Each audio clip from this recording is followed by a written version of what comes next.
നമസ്കാരം. ഇന്ന് പുതിയൊരു വീഡിയോയിലേക്ക് സ്വാഗതം. ഇന്ന് നമ്മൾ ഉണ്ടാക്കുന്നത് എത്രയും എളുപ്പത്തിൽ തയ്യാറാക്കാൻ പറ്റുന്ന ഒരു ബീഫ് കറിയായിട്ട് ഉണ്ടാക്കുന്നത്. അപ്പോൾ അതിന് ആദ്യം നമുക്ക് ഇതാണ് കഴുകി വൃത്തിയാക്കിയ 1 കിലോ ബീഫാണ് ഞാൻ എടുത്തിരിക്കുന്നത്. അതിലേക്ക് ആദ്യം നമുക്കിത് വേവിച്ചെടുക്കണം. അതിലേക്ക് ഞാൻ ഒരു 1/4 ടീസ്പൂൺ മഞ്ഞൾപ്പൊടി ചേർക്കുകയാണ്. മഞ്ഞൾപ്പൊടി, പിന്നീട് വെച്ച് ആവശ്യത്തിനൊരിത്തിരി ഉപ്പ്, പിന്നീട് കുറച്ച് ഈ ഒരു സ്പൂൺ കണക്കിനാണ്, അപ്പോൾ 1 ടീസ്പൂൺ. അപ്പോൾ അതിലൊരു മല്ലിപ്പൊടി കുറച്ച്, 1 ടീസ്പൂൺ ഗരം മസാല, പിന്നീടൊരു കാൽ ടീസ്പൂൺ അല്ലെങ്കിൽ 1/2 ടീസ്പൂണോളം മുളക് പൊടി, അത്രയും ചേർത്ത് കുറച്ച് കറിവേപ്പിലയും കൂടി ഇട്ടിട്ട് നന്നായിട്ട് തിരുമ്മി, കൈകൊണ്ട് തന്നെ നന്നായിട്ട് തിരുമ്മി. വെള്ളം കൂടുതൽ ചേർക്കേണ്ട കാര്യമില്ല, കാര്യം അതിൽ തന്നെ വെള്ളം ഉണ്ടാവും. അപ്പോൾ അത് ചേർത്തിട്ട് നന്നായിട്ട് കുക്കറിൽ വെച്ച് വേവിച്ചെടുക്കണം. കുക്കറിൽ വെച്ചിട്ട് വേവിച്ചെടുക്കണം.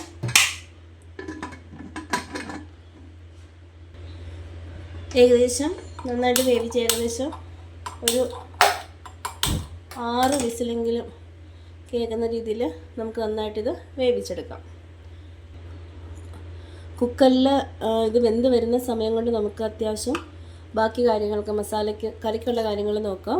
അതിനെടുത്തിരിക്കുന്നത് സവോള അരിഞ്ഞത്, ഒരു 3 സവോള, വലിയ സൈസ് സവോള ഈ രീതിയിൽ അരിഞ്ഞതാണ്. പിന്നീട് ഒരു 1.5 ടൊമാറ്റോ, തക്കാളി, പിന്നെ കുറച്ച് കറിവേപ്പിലയുണ്ട്. അപ്പോൾ അത്രയും കാര്യങ്ങൾ നമ്മളത് ആ സമയം കൊണ്ട് റെഡിയാക്കി വെക്കാൻ പറ്റും. പിന്നീട് എടുത്തിരിക്കുന്നത് മസാലകളാണ്. മുളക് പൊടി ഈ 1 ടീസ്പൂണിൻ്റെ കാര്യം ഞാൻ പറഞ്ഞിരുന്നുവല്ലോ. അപ്പോൾ അതുകൊണ്ട് ആ സ്പൂണിന് തന്നെ ഒരു 2 ടീസ്പൂൺ കാശ്മീരി മുളക് പൊടിയാണ് കളർ കിട്ടാൻ വേണ്ടിയിട്ട് എടുക്കുന്നത്.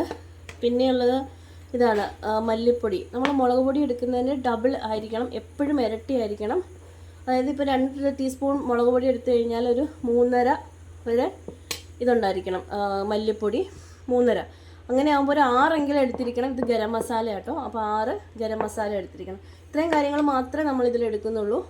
അപ്പോൾ ഇത്രയും വേഗം ബാച്ചുലേഴ്സിനൊക്കെ വേഗം ഉണ്ടാക്കുന്ന രീതിയിലാണ് ഈ ഒരു ബീഫ് കറി നമുക്ക് റെഡിയാക്കാൻ പറ്റും വീട്ടിൽ തന്നെ. ബീഫ് കുക്കറിൽ വേവുന്ന സമയം കൊണ്ട് നമുക്ക് ഇതിനുള്ള കറിക്കുള്ള കാര്യങ്ങൾ നോക്കാം. അപ്പോൾ ചട്ടി നന്നായിട്ട് ചൂടായി വരട്ടെ. എണ്ണ ഒഴിക്കാം.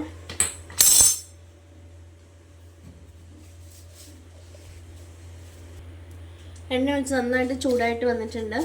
അതിലേക്ക് നമ്മൾ കടുകാണ് ഇട്ട് കൊടുക്കുന്നത്. കടുക് നന്നായിട്ട് പൊട്ടി വരുന്ന സമയത്ത് നമുക്ക് ചോപ്പ് ചെയ്ത് വെച്ചിരിക്കുന്ന സവോളയാണ് കേട്ടോ ആദ്യം ഇടേണ്ടത്.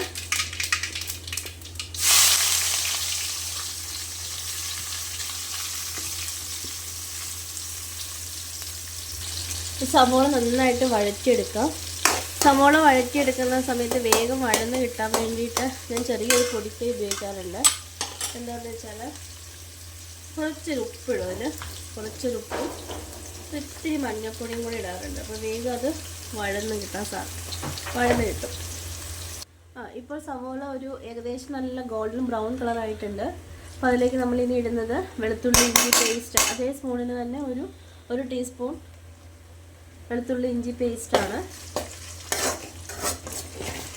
നന്നായിട്ട് സവാള ഇപ്പോൾ നന്നായിട്ട് നല്ല ബ്രൗൺ കളറിലായിട്ടുണ്ട്.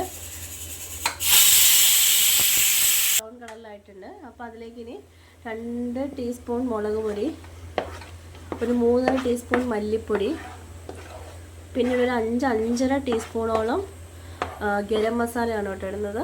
അത്രയും ഇട്ടിട്ട് നന്നായിട്ട് അത്രയും സംഭവങ്ങൾ ഇടുക. മസാലകളെല്ലാം ഇട്ട് നന്നായിട്ട് പച്ചപ്പ് മാറി ഈ രീതിയിലാക്കി എടുത്തിട്ടുണ്ട്. നന്നായിട്ട് പച്ചപ്പെല്ലാം മാറി ഈ ആ ഒരു ടേസ്റ്റൊക്കെ മാറിയിട്ട് നല്ല ഇതായിട്ട് ആക്കിയിട്ടുണ്ട്. അവസാനം ഇടേണ്ടത് തക്കാളിയാണ്. തക്കാളിയും കൂടെ ചേർത്ത് നന്നായിട്ട് യോജിപ്പിക്കുക. അപ്പോൾ മസാലയെല്ലാം നന്നായിട്ട് ആയിട്ടുണ്ട്. ഇപ്പോൾ നമുക്ക് ബീഫ് നന്നായിട്ട് വെന്ത് ഈ ഒരു ഇതിലായിട്ടുണ്ട് കേട്ടോ, നന്നായിട്ട് വെന്ത് വന്നിട്ടുണ്ട്. അപ്പോൾ നമുക്ക് ഈ മസാലയിലേക്ക് ചേർക്കാം.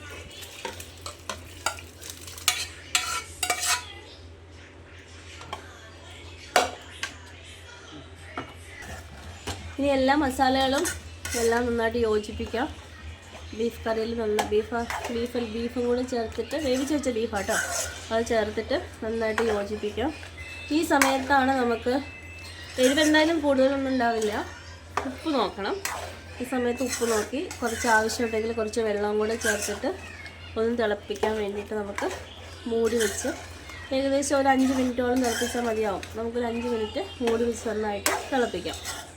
അപ്പോൾ ഏകദേശം 15 മിനിറ്റ് കഴിഞ്ഞു. നന്നായിട്ട് തിളച്ച് ചാറൊക്കെ കുറുകി വന്നിട്ടുണ്ട്. ചാറ് വേണ്ടവർക്ക് ഈ ഒരു ലെവലിൽ സ്റ്റൗ ഓഫ് ചെയ്യാം. ഇത്രയും കൂടെ കുറുകിയിട്ടാണെങ്കിൽ കുറച്ചും കൂടെ ചാറ് കുറച്ചിട്ട് സ്റ്റൗ ഓഫ് ചെയ്താൽ മതി കേട്ടോ. ചാറിങ്ങനെ കുറുകിയിട്ട് ഈ ഒരു കുറുകി നല്ല രീതിയിൽ വന്നിട്ടുണ്ട്.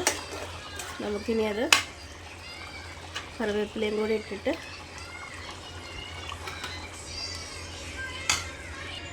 സ്റ്റൗ ഓഫ് ചെയ്തു. അപ്പോൾ ഇങ്ങനെയാണ് ബീഫ് കറി എത്രയും എളുപ്പത്തിൽ ഉണ്ടാക്കാൻ പറ്റുന്നത്. ഇഷ്ടപ്പെട്ടെങ്കിൽ എല്ലാവരും ചാനലൊന്ന് സബ്സ്ക്രൈബ് ചെയ്യണേ, കമൻറ്റ് ചെയ്യണം കേട്ടോ, ലൈക്കും കൂടി ചെയ്യണേ. Thank you.